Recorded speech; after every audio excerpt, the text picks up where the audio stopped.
तरेगोंडा वेंगमांबा की समाधि। तरेगोंडा वेंगमाम का जन्म 1730 में तिरुपति से 80 किलोमीटर दूर वायलपाडु मंडल के तरेगोंड गांव में मंगम्मा और कनाल कृष्णಯ್ಯ दंपति के यहाँ हुआ था। 5 पुत्रों के जन्म के बाद कृष्णಯ್ಯ ने तिरुमला वेंकटेश्वर स्वामी के दर्शन किए और एक पुत्री की प्रार्थना की। वेंकटेश्वर स्वामी की कृपा से जन्म लेने के कारण पुत्री का नाम वेंकम्मा रखा गया। घर पर ही बड़ों से भागवत, रामायण और वेंकटेश्वर स्वामी की लीलाएं सुनने वाली वेंकम्मा छोटी उम्र से ही वेंकटेश्वर स्वामी का ध्यान करती थी। वह किसी से ज्यादा बात नहीं करती थी, इसलिए लोग सोचते थे कि वेंकम्मा पर भूत प्रेत का साया है। 12 साल की उम्र में वेंकम्मा का विवाह वेंकटाचलपति नामक युवक से कर दिया गया। कुछ दिनों बाद ही वेंकटाचलपति की मृत्यु हो गई, जिससे वेंकम्मा अपने गांव लौट आए। वेंकम्मा घर पर ही रहते हुए वेंकटेश्वर स्वामी का ध्यान करती थी। वह वेंकटेश्वर स्वामी के बारे में कीर्तन रचती थी और उन्हें सुरीले स्वर में गाती थी। वेंकम्मा की भक्ति को देखकर सभी उसे आदर पूर्वक वेंगमाम कहने लगे। इस प्रकार वेंकम्मा वेंगमाम के नाम से प्रसिद्ध हुई। वेंगमाम प्रतिदिन तरिगोंड गांव में हनुमान मंदिर में स्थित नरसिंह स्वामी की पूजा करती थी, उन्हें तुलसी और फूलों की माला अर्पित करती थी और उनका ध्यान करती थी। वहां के हनुमान मंदिर के पुजारी को यह सहन नहीं होता था। एक दिन पुजारी ने वेंगमाम से क्रोधित होकर कहा, तुम किसी पवित्र स्थल पर जा सकती हो, हमेशा यहाँ रहकर हमारे जीवन को क्यों परेशान करती हो। पुजारी ने वेंगमाम को गुस्से में बाल पकड़कर मंदिर से बाहर निकाल दिया। वेंगमाम के गुस्से से पुजारी डर गया और उनके पैरों में गिरकर माफी मांगने लगा। वेंगमाम शांत हुई और पुजारी की बात को दैवी प्रेरणा मानते हुए तिरुमला जाकर वहां बसने का निश्चय किया। उस समय वेंगमाम की उम्र 21 वर्ष थी। तिरुमला पहुंचने पर वेंगमाम ने वेंकटेश्वर स्वामी के दर्शन करते हुए, ध्यान करते हुए और कीर्तन गाते हुए समय बिताना शुरू किया। वेंगमाम के निवास के लिए वेंकटेश्वर स्वामी ने अपने भक्त आत्मा रामदासु के माध्यम से एक झोपड़ी बनवाई। वेंकटेश्वर स्वामी की रसोई से वेंगमाम को आवश्यक भोजन सामग्री मिलती रही। वेंगमाम वेंकटेश्वर स्वामी के लिए कीर्तन गाती थी। वेंगमाम की भक्ति को देखकर अन्नमाचार्य के वंशजों ने तिरुमला पर्वत पर स्थित अपने घर में एक कमरा वेंगमाम के लिए देने का प्रस्ताव किया, जिसे वेंगमाम ने स्वीकार किया। यहाँ वेंगमाम घर के पीछे खाली स्थान में वेंकटेश्वर स्वामी की सेवा के लिए तुलसी के पौधे उगाती थी। उन्होंने स्वामी के लिए पुष्पों और तुलसी की मालाएं बनाने का संकल्प लिया और इसके लिए एक बगिया लगाने हेतु एक कुएं की खुदाई शुरू कर दी। कुएं की खुदाई के दौरान एक बड़ी शिला बाधा बन गई। वेंगमांबा ने उस शिला की पूजा की और गंगा देवी से प्रार्थना की। उनकी प्रार्थना से शिला 2 भागों में विभाजित हो गई और वहां से पानी बहने लगा। इस पानी से उन्होंने बगीचे की सिंचाई की और प्रतिदिन स्वामी के लिए पुष्प तथा तुलसी की माला तैयार कर अर्पित की। आज भी तिरुमला तिरुपति देवस्थानम के सेवा भवन के सामने वेंगमांबा द्वारा खुदवाए गए कुएं को देखा जा सकता है। इस समय ब्रिटिश सरकार ने अक्काराम दीक्षित को वेंकटेश्वर स्वामी मंदिर का मुख्य पुजारी नियुक्त किया। अक्काराम दीक्षित का घर वेंगमाम के तुलसी बगीचे के पास था। अक्काराम दीक्षित वेंगमाम से ईर्ष्या करते थे क्योंकि भक्त उन्हें अधिक सम्मान देते थे। अक्काराम वेंगमाम के तुलसी बगीचे में कचरा फेंकते थे। वेंगमाम ने कई बार उन्हें समझाया, लेकिन वह नहीं माने। एक दिन जब वेंगमाम ध्यान कर रही थी, अक्काराम दीक्षित ने जानबूझकर उनके बगीचे में कचरा फेंका। क्रोधित वेंगमाम ने श्राप दिया, तुम और तुम्हारा पूरा वंश इस क्षण रक्त वमन कर मर जाएगा, और अक्काराम दीक्षित और उनके परिवार के सभी सदस्य तुरंत मर गए। ब्रिटिश सरकार ने एक और पुजारी नियुक्त किया। नए पुजारी भी वेंगमाम से ईर्ष्या करते थे। एक बार ब्रह्मोत्सव के दौरान मंदिर के पुजारी ने वेंगमाम की निंदा की, जिससे वेंगमाम ने वेंकटेश्वर स्वामी मंदिर जाना बंद कर दिया। ब्रह्मोत्सव के 9वें दिन वेंकटेश्वर स्वामी का रथ वेंगमाम के घर के सामने रुक गया। सभी प्रयासों के बावजूद रथ नहीं हिला। नारियल तोड़ने, कद्दू फोड़ने और नींबू काटने के बावजूद रथ नहीं चला। भक्तों ने समझा कि किसी ने वेंगमाम के साथ अपराध किया था, जिससे रथ उनके घर के सामने रुक गया। सभी भक्तों ने वेंगमाम से क्षमा मांगकर रथ को आगे बढ़ाने की प्रार्थना की। वेंगमाम रथ के पास आई, वेंकटेश्वर स्वामी को प्रणाम कर आरती उतारी और रथ फिर से चलने लगा। वेंगमाम की भक्ति और तपस्या को देखकर कई भक्त उनके दर्शन के लिए आने लगे, जिससे उनके ध्यान में बाधा उत्पन्न होने लगी। वेंगमाम ने वेंकटेश्वर स्वामी से प्रार्थना की, स्वामी, मुझे अपने लोक में ले चलो। वेंकटेश्वर स्वामी ने वेंगमाम से कहा, तुम्बुरु तीर्थ पर एक गुफा है। वहां रहो, जहां कोई तुम्हें न देख सके। हर रात सुरंग मार्ग से मेरे मंदिर आकर मेरी पूजा करो। वेंगमाम ने वेंकटेश्वर स्वामी के निर्देशानुसार तुम्बुरु तीर्थ की गुफा में निवास किया और हर रात मंदिर आकर वेंकटेश्वर स्वामी की पूजा की। मंदिर के पुजारियों ने देखा कि रात में रखी पूजा सामग्री सुबह गायब हो जाती है। उन्होंने मंदिर के अधिकारियों को सूचित किया। अधिकारियों ने कहा, कई दिनों से वेंगमाम दिखाई नहीं दे रही है। वह तिरुमला में कहीं रहकर रात में गुप्त रूप से मंदिर में प्रवेश कर पूजा कर रही होंगी।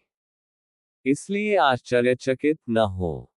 एक रात एक पुजारी ने मंदिर में छिपकर देखा। उस रात वेंगमाम वेंकटेश्वर स्वामी की सेवा के लिए आए और पुजारी उन्हें देखकर डर के बेहोश हो गया। सुबह अन्य पुजारियों ने उसे उठाया और उसने पूरी घटना बताई। एक दिन एक व्यक्ति जो कुष्ठ रोग से पीड़ित था, अपनी पीड़ा सहन न कर पाने के कारण वेंकटेश्वर स्वामी के दर्शन के लिए तिरुमला आया। उसे दर्शन की अनुमति नहीं मिली। वह आत्महत्या करने के लिए तुम्बुरु तीर्थ गया। आत्महत्या से पहले उसने जोर से प्रार्थना की, गोविंदा, वेंकटेशा, श्रीनिवासा, बालाजी, मुझे जन्म मृत्यु के बंधनों से मुक्त करो, स्वामी। वेंगमाम ने गुफा से बाहर आकर उसकी दयनीय स्थिति देखी और कहा, तुम्हारा कुष्ठ रोग ठीक हो जाएगा। मुझे यहाँ देखने की बात किसी को मत बताना। अगर किसी को बताया तो तुम्हारा सिर फट जाएगा और तुम मर जाओगे। वेंगमाम ने उसे अपनी आंखें बंद करने को कहा। जब उसने आंखें बंद की तो वह तिरुमला के स्वामी पुष्करिणी से बाहर आया और उसका रोग पूरी तरह से ठीक हो गया। उसने किसी को नहीं बताया कि उसका कुष्ठ रोग कैसे ठीक हुआ। इस चमत्कार के कारण सभी उसका सम्मान करने लगे। कुछ दिनों बाद उसने तुम्बुरु तीर्थ पर वेंगमाम से मिलने की बात बताई और तुरंत उसका सिर फट गया और वह मर गया। जब भक्तों को पता चला कि वेंगमाम तुम्बुरु तीर्थ पर हैं, तो वे बड़ी संख्या में उनके दर्शन के लिए आने लगे। तुम्बुरु तीर्थ पर भक्तों की भीड़ सहन न कर पाने के कारण वेंगमाम फिर से तिरुमला मंदिर के पास आ गई। कुछ दिनों बाद वेंगमाम ने वेंकटेश्वर स्वामी से प्रार्थना की, स्वामी, भक्तों की भीड़ सहन नहीं हो रही है। मुझे अपने लोक में ले चलो। वेंकटेश्वर स्वामी ने कहा, तुम जीवित समाधि में प्रवेश करो। वेंगमाम ने तिरुमला में वराह स्वामी मंदिर के पास अन्नमाचार्य वंशजों के घर के पीछे तुलसी बगीचे में समाधि बनवाई और उसमें प्रवेश कर गई। आज भी वराह स्वामी मंदिर के पास वेंगमाम की समाधि देखी जा सकती है। हाथीराम बाबाजी वृंदावन समाधि। हाथीराम बाबाजी उत्तर भारत से तिरुमला आए थे। वे एक महान भक्त थे। वे दिल्ली से लगभग 36 किलोमीटर दूर स्थित क्रीडल नामक गांव से थे। अपने गुरु की अनुमति से तीर्थ यात्राएं करते हुए लगभग 1500 में वे तिरुमला पहुंचे। हाथीराम बाबाजी श्री वेंकटेश्वर स्वामी से बात करते थे और उनके साथ पासो खेल खेलते थे। उस पाचिक खेल में श्री वेंकटेश्वर स्वामी अपना खेल भी हाथीराम बाबाजी से खिलवाते थे। हाथीराम बाबाजी को वेंकटेश्वर स्वामी के महान भक्त के रूप में सभी सम्मानित करते थे। हाथीराम बाबाजी के साथ की जाने वाली बातचीत में वेंकटेश्वर स्वामी की कही गई बातें अन्य किसी को सुनाई नहीं देती थी। कुछ लोग गिरिधर राजा, जो चित्तूर के शासक थे, के पास शिकायत करने गए कि हाथीराम बाबा अपनी महत्ता दिखाने के लिए वेंकटेश्वर स्वामी से बातचीत का नाटक कर रहे हैं। वे खुद ही दोनों ओर से पासे खेलते हैं और कहते हैं कि वे वेंकटेश्वर स्वामी के साथ खेल रहे हैं। गिरिधर राजा ने हाथीराम बाबा को बुलाकर उनसे शिकायत बताई और कहा, यदि तुम वास्तव में वेंकटेश्वर स्वामी के भक्त हो तो इसे साबित करना होगा। यहाँ पूरी तरह से गन्ने से भरे कमरे में अगले दिन सुबह तक स्वामी की मदद से इन्हें खाना होगा, अन्यथा तुम्हें सजा मिलेगी। उन्होंने हाथीराम बाबा को गन्ने से भरे कमरे में बंद कर दिया। हाथीराम बाबा ने रात में प्रार्थना की, स्वामी, मैं इतने सारे गन्ने नहीं खा सकता। अगर मैं इन्हें नहीं खाऊंगा तो राजा मुझे सजा देगा। राजा को सजा देने से राजा को पाप लगेगा। ऐसा नहीं होना चाहिए। लोगों ने मुझ पर झूठा आरोप लगाया है, इसे आप ही साबित कर सकते हो। और फिर वे सो गए।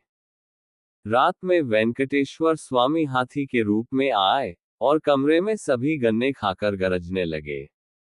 इस आवाज को सुनकर हाथीराम बाबा जागे और हाथी के रूप में वेंकटेश्वर स्वामी की स्तुति करने लगे। सेवकों ने राजा के पास जाकर कहा, जिस कमरे में हाथीराम बाबा बंद हैं, वहां एक हाथी गरज रहा है। गिरिधर राजा आए और जैसे ही उन्होंने दरवाजा खोला, वह हाथी सभी के सामने भाग गया। हाथीराम बाबा वेंकटेश्वर स्वामी की स्तुति करते रहे। राजा समझ गए कि वेंकटेश्वर स्वामी स्वयं हाथी के रूप में आकर गन्ने खा गए। गिरिधर राजा ने हाथीराम बाबाजी को सच्चा भक्त मानकर उन्हें वेंकटेश्वर स्वामी मंदिर का अधिकारी नियुक्त किया और उन्हें अपना गुरु स्वीकार किया। हाथीराम बाबाजी ने वेंकटेश्वर स्वामी की सेवा में कई कार्य किए। हाथीराम बाबाजी हर सुबह वेंकटेश्वर स्वामी के सुप्रभात सेवा में ताज़ा गाय का दूध और मक्खन अर्पित करते थे।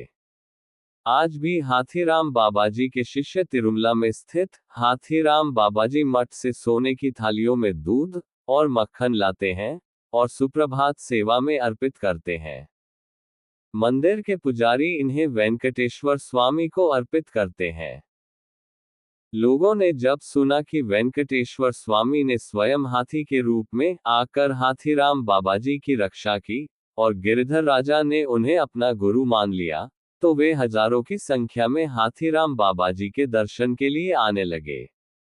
तिरुमला में उनके मठ में भक्तों की बढ़ती भीड़ देखकर हाथीराम बाबाजी ने पापनाशन मार्ग पर गोगर्भ तीर्थ और आकाशगंगा के बीच वेणुगोपाल स्वामी मंदिर की स्थापना की और वहीं वेणुगोपाल स्वामी की सेवा करने लगे। वहां हाथीराम बाबाजी केवल राई नामक पेड़ के पत्ते खाते थे। ये पेड़ अब भी वहां मौजूद है और उसके पत्ते लोग खा सकते हैं। दीपावली के एक दिन पहले हाथीराम बाबाजी ने वेणुगोपाल स्वामी मंदिर प्रांगण में जीवित समाधि ली। हर साल हाथीराम बाबाजी के जीवित समाधि के दिन तिरुमला स्थित हाथीराम बाबाजी मठ से लड्डू गोपाल मूर्ति को उनकी समाधि के पास लाकर उत्सव और पूजा की जाती है। पहले हाथीराम बाबाजी को केवल बाबाजी कहा जाता था, लेकिन वेंकटेश्वर स्वामी के हाथी के रूप में आकर बचाने के कारण वे हाथीराम बाबाजी के नाम से प्रसिद्ध हो गए। हाथी का मतलब है हाथी और राम का मतलब है आनंद देने वाला। हाथीराम का अर्थ है हाथी के रूप में आकर बाबाजी को आनंद देने वाला। हाथीराम बाबाजी की समाधि वेंकटेश्वर स्वामी मंदिर से पापनाशन तीर्थ जाने के मार्ग में 4 किलोमीटर की दूरी पर स्थित है। आकाशगंगा तीर्थ महात्म्य। तिरुमल नंबी प्रतिदिन पापनाशन तीर्थ से जल लेकर वेंकटेश्वर स्वामी का अभिषेक करते थे। एक दिन वेंकटेश्वर स्वामी बालक के रूप में उनके सामने प्रकट हुए और कहा, दादा दादा, मुझे प्यास लगी है, कृपया मुझे पानी दें। तिरुमल नंबी ने उत्तर दिया, ये जल पापनाशन से वेंकटेश्वर स्वामी के अभिषेक के लिए लाया गया है। इसे देने से यह अपवित्र हो जाएगा। मैं पुनः जाकर जल ला सकता हूं, किंतु उसमें विलंब होगा। इसलिए आप पापनाशन जाकर जल ग्रहण करें। बालक रूप में स्वामी ने तिरुमल नंबी के पीछे जाकर उनके जल के घड़े में बाण से छिद्र कर लिया और पानी पी लिया। इस घटना से दुखी तिरुमल नंबी के सामने बालक ने पहाड़ पर बाण चलाकर एक जलधारा प्रकट की और कहा, दादा, अब आप पापनाशन से जल लाने की आवश्यकता नहीं है। इस जलधारा का उपयोग वेंकटेश्वर स्वामी के अभिषेक के लिए करो। ये कहते हुए बालक रूप में स्वामी अदृश्य हो गए। तिरुमल नंबी समझ गए कि बालक रूप में स्वयं वेंकटेश्वर स्वामी पधारे थे। उस दिन से उन्होंने उसी जल का उपयोग अभिषेक के लिए किया। इस जलधारा को आकाशगंगा कहा जाने लगा। आज भी तिरुमल नंबी के वंशज आकाशगंगा से चांदी के कलश में जल भरकर उसे हाथी पर रखकर वेंकटेश्वर स्वामी के अभिषेक के लिए लाते हैं। जिस दिन आकाशगंगा का प्राकट्य हुआ था, उस दिन वेंकटेश्वर स्वामी की उत्सव मूर्ति को आकाशगंगा ले जाया जाता है और वहां उत्सव आयोजित किया जाता है। आकाशगंगा तीर्थ वेंकटेश्वर स्वामी मंदिर से पापनाशन तीर्थ जाने के मार्ग में 5 किलोमीटर की दूरी पर स्थित है। जाबाली तीर्थ महात्म्य। कावेरी नदी के किनारे एक दुराचारी नामक ब्राह्मण शराब पीने, चोरी करने और वेश्याओं के साथ जीवन व्यतीत करता था। एक दिन उसे एक राक्षस ने घेर लिया और उसे अपनी शरण में लिया। वह राक्षस विभिन्न देशों में भ्रमण करता हुआ वेंकटाचल पर्वत पर स्थित जाबाली तीर्थ में स्नान करने आया।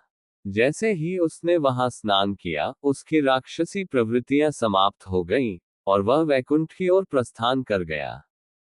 दुराचारी ने जाबाली मुनि से पूछा, मैं कावेरी नदी के तट पर रहने वाला एक पापी ब्राह्मण हूं, मैं यहाँ कैसे आया? जाबाली मुनि ने उत्तर दिया, तुम्हारा एक राक्षस ने आह्वान किया था और विभिन्न देशों से होते हुए वह तुम्हें इस वेंकटाचल पर्वत पर लाया। उसी राक्षस ने इस तीर्थ में स्नान किया, जिसके कारण वह राक्षसत्व से मुक्त होकर वैकुंठ चला गया। तुम भी इस तीर्थ में स्नान करके अपने सारे पापों से मुक्त हो गए हो। दुराचारी ने जीवन भर वहीं रहकर जाबाली तीर्थ में स्नान करते हुए वेंकटेश्वर स्वामी की भक्ति की और अंत में वैकुंठ को प्राप्त हुआ। जापाली तीर्थ वेंकटेश्वर स्वामी मंदिर से पापनाशन तीर्थ जाने के मार्ग में 6 किलोमीटर की दूरी पर स्थित है। पापनाशन तीर्थ महात्म्य। भद्रमती नामक ब्राह्मण की 6 पत्नियां और 200 संतानें थीं, लेकिन वे निर्धन होने के कारण सभी उपवासी थे। एक दिन उनकी छोटी पत्नी ने कहा, स्वामी, सुवर्णमुखारी नदी के किनारे वेंकटाचल पर्वत पर एक तीर्थ है, जिसका नाम पापनाशन है। वहां स्नान करने से पूर्वजन्म के पाप समाप्त हो जाते हैं, जैसा कि नारद मुनि ने मेरे पिता से कहा था। हम सबको पापनाशन तीर्थ में स्नान करना चाहिए। भद्रमती अपनी पत्नी के कहे अनुसार अपने पूरी परिवार के साथ पापनाशन तीर्थ होकर स्नान किया और उनके जीवन की दरिद्रता समाप्त हो गई।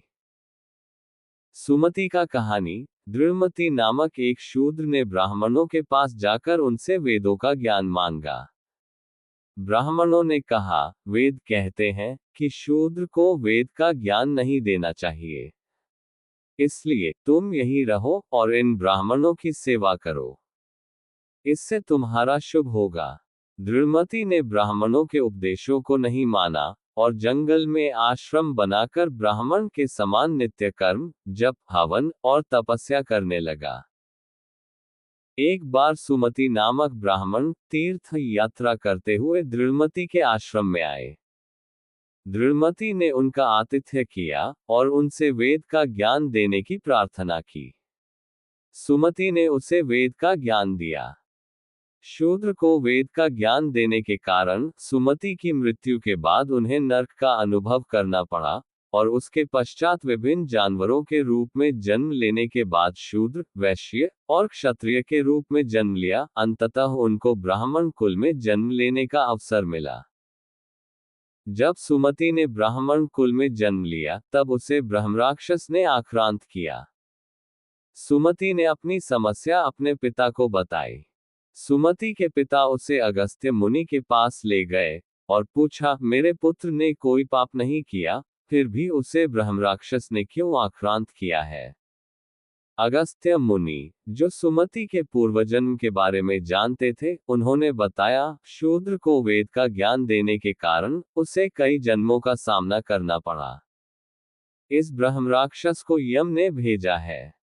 अगर तुम्हारा पुत्र वेंकटाचल पर पापनाशन तीर्थ में स्नान करेगा, तो वह शूद्र को वेद का ज्ञान देने के पाप और ब्रह्मराक्षस से मुक्त हो जाएगा। सुमति के पिता ने ऐसा ही किया और उनके पुत्र को उसके पाप और ब्रह्मराक्षस के आक्रांत से मुक्त कराया। वेंकटेश्वर स्वामी मंदिर से 7 किलोमीटर की दूरी पर स्थित है।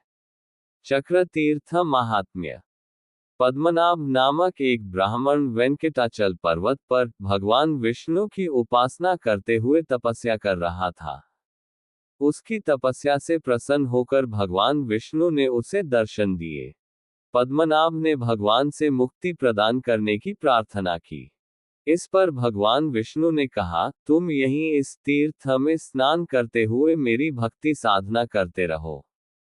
इससे तुम्हें जीवन के अंत में मुक्ति की प्राप्ति होगी। ऐसा कहकर भगवान विष्णु अंतर्धान हो गए। पद्मनाभ विष्णु की आज्ञा का पालन करते हुए वहीं तपस्या करने लगा। एक दिन एक राक्षस पद्मनाभ को मारने के लिए आया। संकट में पड़ा पद्मनाभ भगवान विष्णु से रक्षा के लिए प्रार्थना करने लगा। अपने भक्त की रक्षा के लिए भगवान विष्णु ने अपना सुदर्शन चक्र भेजा। सुदर्शन चक्र ने उस राक्षस का संहार करके पद्मनाभ की रक्षा की। पद्मनाभ ने सुदर्शन चक्र की स्तुति की। सुदर्शन चक्र ने प्रसन्न होकर कहा, मैं आज से इस तीर्थ में ही निवास करूंगा और तुम्हें तथा अन्य भक्तों को राक्षसों के प्रकोप से बचाऊंगा। मेरे यहाँ निवास करने के कारण इस तीर्थ का नाम चक्र तीर्थ होगा। जो भी यहाँ स्नान करेगा, वो पाप मुक्त हो जाएगा। ऐसा कहकर सुदर्शन चक्र सरोवर में प्रविष्ट हो गया। पद्मनाभ को मारने आए राक्षस की कथा। पूर्व काल में कुछ ऋषि श्रीरंगम में निवास करते हुए श्रीरंगनाथ जी की सेवा में लगे हुए थे। एक दिन वशिष्ठ मुनि के साथ वे सभी मुनि दोपहर के समय कावेरी नदी में स्नान करने गए। उसी समय सुंदर नामक एक गंधर्व अपनी पत्नियों के साथ कावेरी नदी में नग्न स्नान कर रहा था। मुनियों को देखते ही उसकी पत्नियों ने तुरंत वस्त्र धारण कर लिए, परंतु सुंदर ने वस्त्र नहीं पहने। ये देख वशिष्ठ मुनि ने सुंदर से कहा, हमारे सामने वस्त्र न पहनने के कारण तुम राक्षस बनोगे।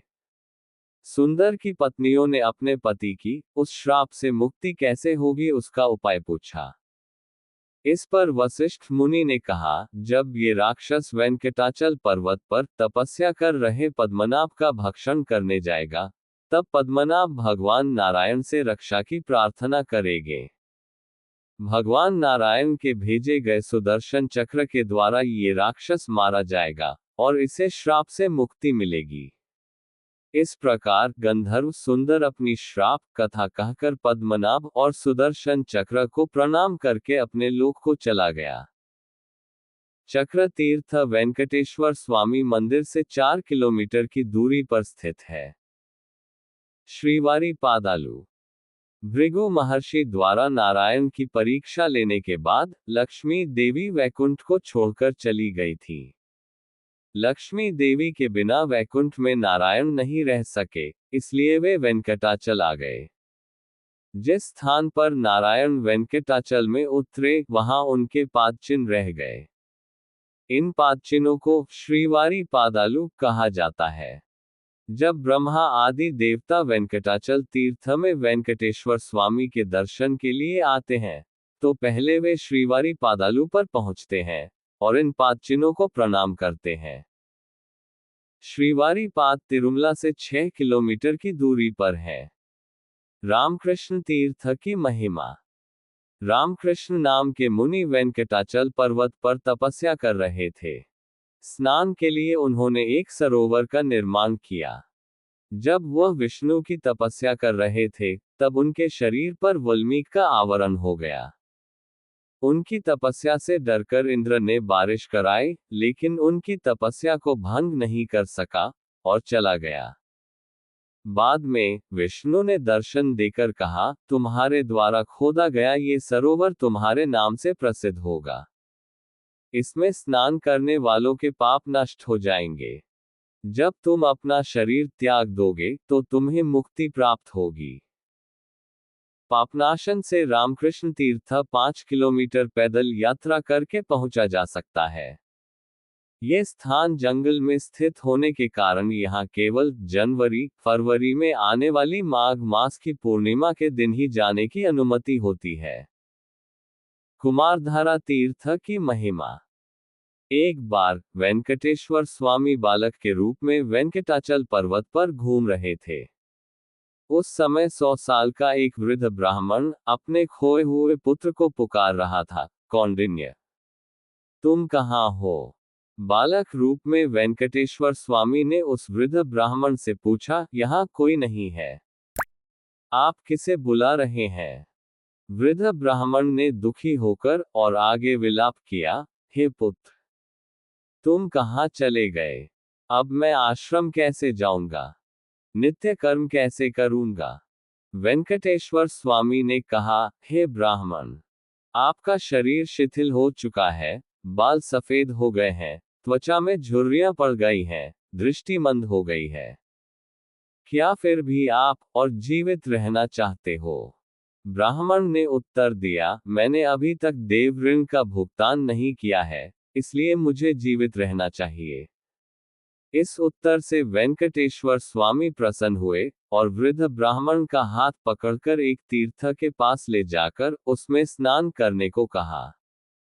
जैसे ही वृद्ध ब्राह्मण ने स्नान किया, वो युवा बन गया। बालक रूप में वेंकटेश्वर स्वामी ने अपना विष्णु रूप दिखाया और कहा, अब तुम घर जाओ और नित्य कर्म करो। वृद्ध ब्राह्मण युवा बनने के कारण इस तीर्थ को कुमारधारा तीर्थ कहा गया। एक बार देवताओं और राक्षसों के बीच हुए युद्ध में तारकासुर का वध करने के कारण कुमारस्वामी को ब्रह्महत्या का पाप लग गया। कुमारस्वामी इस पाप से मुक्ति पाने के लिए अपने पिता शिव के पास गए और उनसे मार्गदर्शन मांगा। शिव ने कहा, नारायण के नाम का जाप करने से सभी पाप नष्ट हो जाते हैं। इसलिए तुम सुवर्णमुखारी नदी के तट पर स्थित वेंकटाचल पर्वत पर जाओ। वहां कई तीर्थ स्थान है। तुम उन तीर्थों में स्नान करो और कुमारधारा तीर्थ में ओम नमो वेंकटेशाय मंत्र का जाप करते हुए तपस्या करो। देवताओं के सेनापति कुमारस्वामी ने शिव के निर्देशानुसार वेंकटाचल पहुंचकर विभिन्न तीर्थों में स्नान किया और कुमारधारा तीर्थ में प्रतिदिन 3 बार स्नान करते हुए ओम नमो वेंकटेशाय मंत्र का जाप करते हुए 12 वर्षों तक तपस्या की। उनकी तपस्या से प्रसन्न होकर नारायण ने दर्शन दिए और कहा, तुमने अपने पिता की बात पर विश्वास करते हुए मेरी तपस्या की है। अब मुझसे वर मांगो। कुमारस्वामी ने नारायण की परिक्रमा की और नमस्कार कर उनकी विभिन्न प्रकार से स्तुति की और कहा, हे वेंकटाचलपति, हे नारायण, समस्त लोकों में व्याप्त रहने वाले प्रभु, भक्तों के दुख हरने वाले स्वामी, उन्होंने प्रार्थना की, तारकासुर का वध करने के कारण मुझे ब्रह्महत्या का पाप लगा है। कृपया इस पाप का नाश करें। नारायण ने कहा, जो भी इस वेंकटाचल पर्वत के दर्शन करता है, उसके पाप नष्ट हो जाते हैं। तुमने मेरे लिए तपस्या की है, इसलिए तुम सभी पापों से मुक्त हो चुके हो। तुम कलियुग के अंत तक यहाँ रहकर मेरी सेवा करो। इतना कहकर नारायण अदृश्य हो गए। इस तीर्थ तक पहुंचने के लिए पापनाशन से 6 किलोमीटर पैदल चलना पड़ता है। जंगल में स्थित होने के कारण यहाँ केवल जनवरी फरवरी के माघ मास की पूर्णिमा के दिन ही जाने की अनुमति होती है। तुम्बुरु तीर्थ की महिमा। एक बार नारद मुनि और तुम्बुरु अपनी वीणाओं के साथ नारायण की स्तुति करते हुए आकाश मार्ग में यात्रा कर रहे थे। नारद मुनि ने तुम्बुरु की रत्नों से जटित वीणा देखकर पूछा, ये वीणा कहाँ से प्राप्त की? तुम्बुरु ने उत्तर दिया, मैंने प्राचीन बरही नामक राजा की स्तुति की थी। प्रसन्न होकर उन्होंने मुझे यह वीणा उपहार में दी। ये सुनकर नारद मुनि ने क्रोधित होकर श्राप दिया, सज्जन लोग मनुष्य की स्तुति करने वाले को निंदनीय मानते हैं, इसलिए मैं ऐसे व्यक्ति से मित्रता नहीं रख सकता। तुमने मनुष्य की स्तुति की है, इसलिए तुम पृथ्वी लोक में गिर जाओ। नारद मुनि के श्राप से तुम्बुरु वेंकटाचल में गोन तीर्थ के पास गिर गए। तुम्बुरु अपने लोक में वापस नहीं जा सकते, इसलिए वे गोन तीर्थ में स्नान करते हुए नारायण के लिए तपस्या करने लगे। उनकी तपस्या से प्रसन्न होकर नारायण ने तुम्बुरु को दर्शन दिया और वर मांगने के लिए कहा। तुम्बुरु ने कहा, मैं नारद मुनि के श्राप से मुक्त होना चाहता हूँ और यह गोन तीर्थ मेरे नाम से प्रसिद्ध हो। नारायण उनकी इच्छा पूर्ति का वरदान देकर अदृश्य हो गए। उस दिन से गोन तीर्थ को तुम्बुरु तीर्थ कहा जाने लगा। तुम्बुरु तीर्थ तक पहुंचने के लिए पापनाशन से 6 किलोमीटर पैदल चलना पड़ता है। ये स्थान जंगल में स्थित होने के कारण यहाँ केवल जनवरी फरवरी के माघ मास की पूर्णिमा के दिन ही जाने की अनुमति होती है। पांडव तीर्थ की महिमा। वनवास के दौरान पांडवों ने श्री कृष्ण की इच्छा के अनुसार 1 वर्ष तक वेंकटाचल में निवास किया। पांडवों द्वारा स्नान किए गए कुंड को पांडव तीर्थ कहा जाता है। पांडव तीर्थ वेंकटेश्वर स्वामी मंदिर से 2 किलोमीटर की दूरी पर है और वहां सड़क की सुविधा है। तिरुमला में ऊपर वर्णित तीर्थों के अतिरिक्त अनेक अन्य महत्वपूर्ण और पवित्र तीर्थ हैं, जिनके नाम निम्नलिखित हैं: इष्ट सिद्धि, कर्म सिद्धि, वट, औदुंबर, गरुड़, गंधर्व, कुब्ज, दशप्राचेतस, शेष, वासुकी, देव, विष्णुवर्धन, कर्मकांड, कृष्ण, ऋण विमोचन, पर्जन्य, मेघ, संकर्षण, वासुदेव, नारायण, यक्ष, काल, गोमुख, प्रद्युम्न, अनिरुद्ध, पितृ, आर्षेय, वैश्वदेव, अस्थि, आंजनेय, शुद्धोदक, अष्टभैरव, बिल्व, विष्णु, सर्व, शारभ, ब्रह्म, इंद्र, फाल्गुनी, भारद्वाज, आकाशगंगा, मेह, वरुण, सारस्वत, कुमारिका, शक, अंग, ऋषिशृंग, अष्टादश, दशावतार, हलायुध, सप्तर्षि, गजकोण, विश्वक्सेन, वायु, शिलातोरन, वज्र, पंचायुध, हलायुध, नरसिंह, कश्यप, मन्मथ, अग्नि, गौतम, देव, देवल, विश्वामित्र, भार्गव, भैरव, दुरारोहण, अष्टावक्र और क्षेत्रपाल शिला।